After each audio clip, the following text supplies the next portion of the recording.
Alexander Payne's newest film Downsizing is about people being shrunk in order to save our planet, or simply get rich in their new tiny surroundings. But that isn't even what makes the movie all so weird. Are you ready, Doctor?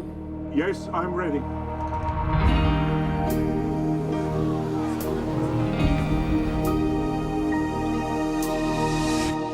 Wow, that is wild, isn't it? It's just wild.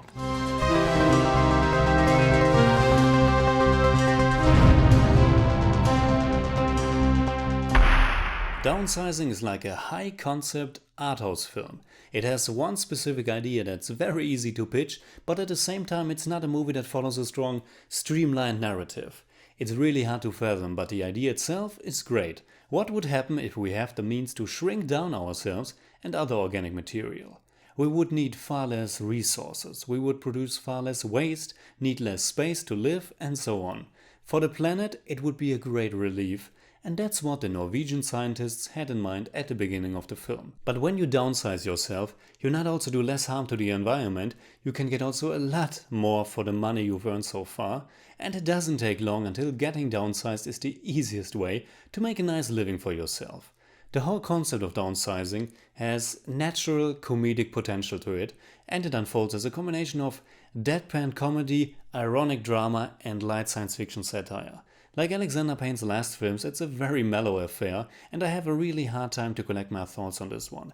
Overall, I enjoyed it quite a bit, but it also felt very unfocused, muddled, and just super soft. Don't expect a particularly well-addressed satire, don't look for heartfelt drama, and don't think you will laugh your way through the 135 minutes of runtime. After a short introduction to the idea, we get Matt Damon as our lead protagonist, and from that moment onwards, we are bound to his perspective, following him through the process of downsizing and then along his new life and his strange adventure that gets even stranger as it progresses.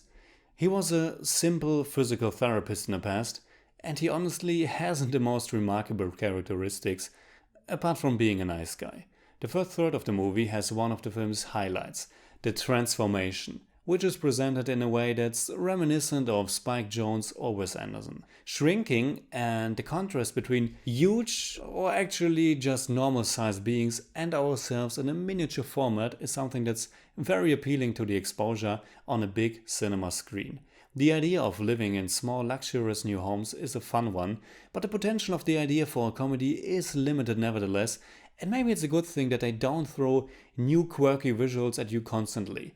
But once we enter the new world of Leisureland, you wonder what direction the movie will take and what it wants to do with its satirical approach. The contrast to the outside world between big and small gets completely neglected as we just follow Matt Damon's character, Paul Safranek.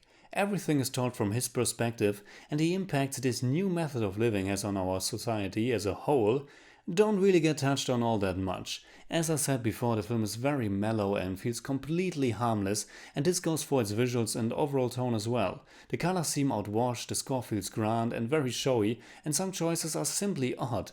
Of all the actors in the world, they put Udo Kier in it. The movie has a Truman Show vibe to it, but it's not as good as that film. For me, Downsizing was surprising and at the same time predictable on two different levels.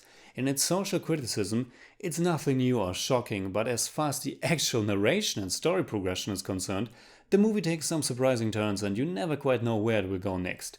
Paul tries to summarize the way his life went later in the movie, and that bizarre little resume stands for all the strange weirdness I liked about the film. Of course, he's not alone in his new life, and while Downsizing has many known actors like Kristen, Wiig or Jason Sudeikis in it, the two important supporting roles are filled by Christoph Waltz as an Serbian sleazebag and Thai actress Chau as a one-legged Vietnamese activist turned cleaning woman. It's safe to say that these two characters can make or break the film for many people. Both are highly exaggerated and zany, and it's easy to get annoyed by them. For me, the contrast to Damon's quieter character worked, but I have to admit it was not easy to like Hong Chau's character at first. The people who were sitting behind me in the cinema couldn't stand her, and it's easy to understand because she comes across as a borderline racist caricature of Asian stereotypes. But after a while she won me over and she and Damon have great chemistry. and it was quite a delight to watch her push him around and make him grow as a human being. I'm still a little bit on the fence of what to make of Downsizing. It has a lot of interesting things and ideas in it, but I'm not sure the movie even knows what exactly it wants to say. But I can't dispute that the strange journey it takes us on has its merits as well. In German I'd say, eine spannende und skurrile Idee und ein insgesamt sehr, sehr sonderbarer Film. I give Downsizing 7 out of 10. It's more like 6.5, but I don't do that. Sometimes you think we're in the normal world, and then something happens. Oh my God. And you realize we're not.